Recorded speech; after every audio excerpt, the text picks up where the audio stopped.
రోజులు 40,000కి ఆయన కొన్నాడు, మీకు నెలకు 1000 రూపాయలు ఇస్తాండ్రు, అప్పుడు మీ పని ఏంది? కౌంటర్ మీద కూర్చున్నాడు, సప్లై చేసుడు, అన్ని పనులు లోపల పూరి గిట్ట అన్ని చేసుడు. అంటే నేను మహారాష్ట్రలో అయినా కొన్ని రోజులు బట్టల దుకాణంలో పనిచేయంగా చాయ్ బండి మీద ఆయన పనిచేసిన. అప్పుడు చాయ్ చేసుడు అలవాటైంది నాకు. స్పెషల్ చాయ్ ఎట్లా చేయాలి మంచిగా అది అలవాటైంది. ఆ పని నేను చేస్తుండే. స్పెషల్ చాయ్ అని ఎప్పుడు కస్టమర్కి ఇస్తుండే మంచి చాయ్. ఇక అట్లా చేసినాక ఇక తర్వాత 76 నుంచి 78 వరకు చేసిండ్రు. చేసిండు. తర్వాత వాళ్ళు ఏం చేసిండంటే అదే హోటల్ నేను సొంతం తీసుకున్నాను. నేను ఎట్లా కూడినాయి మీ దగ్గర అన్ని డబ్బులు? అన్ని డబ్బులు లేదు, అంటే ఒక నిమ్రా హోటల్ అని చార్మినార్లో ఉండే, ఆయన నాకు పార్ట్నర్షిప్ ఇచ్చిండు. ఇట్లా మెయింటైన్ చేయి, నేను నీకు పార్ట్నర్షిప్ ఇస్తాను. మక్కా మస్జిద్ పక్కన వాళ్ళు 25% పార్ట్నర్షిప్ ఇచ్చారు. ఆ పార్ట్నర్షిప్ పైసలు కలిసి ఈ హోటల్ ఇద్దరు కలిసి కొన్నాం. ఆ పార్ట్నర్షిప్ ఉండే ఇది ఇద్దరు కలిసి కొన్నాం. దాని తర్వాత ఇప్పుడు వాళ్ళ పార్ట్నర్షిప్ ఉండే వాళ్ళ కొడుకులు పెద్దగా అయింది, ఇప్పుడు ఫ్రీగా ఉన్నారు. నా పార్ట్నర్షిప్ నాకు హోటల్ నాకు ఇచ్చేసింది, నేను పైసలు ఇచ్చిన. ఇప్పుడు నీలోఫర్ హోటల్ మీకు వచ్చింది 1978. అప్పుడు మీ వయసు ఎంత? వయసు నాకు అనిపిస్తుంది 26 ఉండొచ్చు. 26 ఉండొచ్చు. పెళ్ళి ఎప్పుడు అయింది? 74లో అయింది. 74లో అయింది. మీరు ఏజ్ ఉన్నప్పుడు అయింది పెళ్ళి? ఎన్ని ఏళ్ళు ఉన్నాయి మీకు పెళ్ళి అయినప్పుడు? 32 ఉండేమో, 31, 30 ఉండే. లేట్గానే చేసుకున్నారు ఆ రోజుల్లో కదా. తర్వాత పెళ్ళి అయిన తర్వాత ఎక్కడమ్మాయి? ఆసిఫాబాద్. ఇక్కడ లోకల్ అమ్మాయి. అమ్మాయి. పెళ్లి చూపులు జరిగినాయా? పెళ్లి చూపులో నచ్చి చేసేసుకున్నారా? పేరేంటిది చెప్తారా? మాయా. మాయా? మాయా. మాయా బాగుంది పేరు. ఎంతమంది పిల్లలు? ఇప్పుడు 2 అమ్మాయిలు, ఒక అబ్బాయి. అబ్బాయి బీటెక్ MBA, అమ్మాయి MD ఉన్నారు. Children hospital Niloufer hospital MD. మళ్ళా మా అల్లుడు ఒకడు దుబాయ్లో ఎమిరేట్ ఎయిర్పోర్ట్లో ప్లానింగ్ ఆఫీసర్. ఇంకో అల్లుడు కిమ్స్లో ఇప్పుడు డాక్టర్. పిల్లలు పుట్టే సమయానికి మీరు మంచిగా వెల్ సెటిల్డా? డబ్బులు గిబ్బులు మంచిగా ఉండేనా? కష్టాలు చాలానే ఉండే. పిల్లలు పుట్టినాక కష్టాలు ఉండే, పిల్లలు చదువు చెప్పినాడని కష్టాలు ఉండే. అంటే మా బాబు అడ్మిషన్ కోసం 5,000 రూపాయలు అయిన లేకుండే. అప్పుడు సెయింట్ మేరీ స్కూల్లో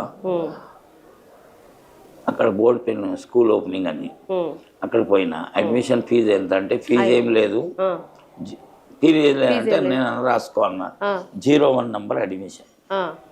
ఆయన 01 నంబర్ అడ్మిషన్. నేను అడిగిండు ఇంత చిన్న స్కూల్ ఉంటే ఏమవుతుంది, మంచి చదువుకోవాలి. ఇలా ఆ చిన్న స్కూల్లో చదువుకొని ఆ అబ్బాయి టాప్ లెవెల్ ఉన్నాడు. అంటే మనసులో ఉండాలి, మన తల్లిదండ్రులు ఎంత కష్టపడుతూ ఉంటారు, ఎట్లా చదవాలి. మళ్ళా ఇప్పుడు 20 years అయింది నాతోనే వచ్చిండు హోటల్ లైన్లో వస్తాను మమ్మీ అన్నది. ఆయనతో హోటల్లో పనిచేస్తే 24 గంటలు కష్టపడాలి, చేస్తున్నాడు. ఇప్పుడు అబ్బాయి ఈ అన్ని పురాగా డెవలప్మెంట్ అబ్బాయి చేస్తాడు. ఇప్పుడు మనం నీలోఫర్ పేరు దగ్గరకు వద్దాం. నీలోఫర్ మీరు తీసుకున్న టైంకి 1978లో నీలోఫర్ మీరు తీసుకున్నారు. పేరు ఎందుకు మార్చలేదు? నేను విన్న స్టోరీ ప్రకారం నీలోఫర్, ప్రిన్సెస్ నీలోఫర్ని మీరు చూసిండ్రు. ఆమె చాలా అందంగా ఉండేనా, వ్యక్తిత్వం బాగుండేనా? అందంగా ఉండే, ఆమె నిజాయితీ నియత్ బాగుండే. ఎందుకంటే ఎన్నిసార్లు చూసిండ్రు మీరు? నేను చూడలేదు. ఆయన స్టోరీ విన్నారు. నీలోఫర్ హాస్పిటల్ అంటే ఆమె ఏం చేసిందంటే, ఒక గరీబ్ పిల్లవానికి హాస్పిటల్ కావాలంటే లేకుండే వాళ్ళ దగ్గర పనిచేసేటోళ్ళు. ఆమె అంటున్న ఇంత పెద్ద దానిలో హాస్పిటల్ లేదు చిన్నపిల్లలు. ఆమె వాళ్ళ ముస్లిం దానిలో మహేర్ అని బంగారం ఇస్తారు, పెళ్లి కాకముందు బంగారం ఇస్తారు. ఆ బంగారం అమ్ముకొని నీలోఫర్ హాస్పిటల్ కట్టుకున్నది. ఇంకా కట్టుకున్నాక ఏం చేసింది, ₹1 అయినా తీసుకోవద్దు ఇక్కడ, ఇప్పుడైనా రూపాయి తీసుకుంటారు. నీలోఫర్ హాస్పిటల్ పెట్టినాక ఒక ఇరానీ వాడు ఏం చేసిండంటే నీలోఫర్ పేరు పెట్టిండు, క్యాఫే నీలోఫర్ దగ్గర, చార్మినార్ దగ్గర నీలోఫర్ దగ్గర నీలోఫర్ పెట్టిండు. ఆయన వీళ్ళకి అమ్మిండు. దాని తర్వాత నాకు నీలోఫర్ పేరు ఆ స్టోరీ చూసినాక నాకు మంచిగా అనిపించింది. మార్చొద్దు అనిపించింది. నా మార్చొద్దు, ఆమె నియత ఎట్లుంటే అంటే ఇంత మంచి నియతలు నేను ఎందుకు మార్చాలి. ఇంకా నా దగ్గర వచ్చే కస్టమర్ ఎక్కువ ముస్లిం కస్టమర్ ఐడియాలో, ఇంకా నాకు మంచిదే అనిపించింది, రెస్పాన్స్ ఇస్తే మంచిది. అందుకోసం పేరు మార్చాలని. పేరు మార్చకుంటే నాకు లాభం ఏమి వచ్చిందంటే, ఇప్పుడు వెజిటేరియన్ కానీ బాబురావు అంటాడు, బాబురావు మన బాబురావు అని వస్తున్నాడు, నీలోఫర్ అంటే ముస్లిం వాళ్ళు మన నీలోఫర్ వస్తున్నారు. దానివల్ల ఏమంటే బేకరీ ఐటమ్ ఎప్పుడైనా ముస్లిం వాళ్ళు ఎక్కువ తింటారు మనకన్నా. అందుకోసం నేను పేరు మార్చలేదు, అదే పేరు. బాబు 12 ఏళ్ళు వచ్చినాక కష్టపడి ఫస్ట్ నీలోఫర్ అది ఉండే, దాని పక్కనే అప్పుడు మోటార్ సైకిల్ మీద వస్తుండే చిన్న హోటల్. అప్పుడు సైకిల్ మీద మన నడుచుకుంటూ వస్తుండే ఆ ఏరియా వాళ్ళు. మోటార్ సైకిల్ రావాలంటే కష్టం ఉండే, మంచోళ్ళు. నేను అక్కడ హోటల్ హనుమాన్ టెంపుల్ మీద ఏసీ హోటల్ అని మా బాబు అక్కడ ఏసీ హోటల్. మోటార్ సైకిల్ మీద వస్తుండే, కారు మీద వస్తలేకుండే. కారు కొన్ని నేను 1-3-4 ఇయర్ అయినాక బంజారాలో ఒక స్పాట్ దొరికింది. నేను కార్ పెట్టడానికి మంచిగా ఉన్నదని ఇక్కడ తీసుకున్నా. అంటే అక్కడ కూడా అంత 10 రూపాయలు ఎక్కువ, ఇక్కడ 10 రూపాయలు ఎక్కువ. ఇంకా స్టాండర్డ్ కార్ కోసం అని ఇప్పుడు నేను ఆలోచన చేసిన, చాయ్ ప్రతి దాగలు దొరుకుతుండే, మీలైన తాగుతుండే 10 ఏళ్ళ కింద బండి మీద, చిన్న హోటల్లా, ఇరానీ హోటల్లా. కానీ అంబులెన్స్ ఏది మంచిగా లేకుండే. నేనేమంటున్నా, చాయ్ మీ ఇంటికాడ తాగుతుండే, బయట తాగుతలేకుండే మంచోడైనా డాక్టర్. కానీ డాక్టర్ చాయ్ తాగుతూ అవుతుంది, కానీ ఇంటికాడ. నేనేం చేసిన, ఈ కారు కానీ మోటార్ సైకిల్ చాయ్ తాగాలంటే మంచి అంబియన్స్ ఇవ్వాలని బంజారాలో ఓపెన్ చేసిన.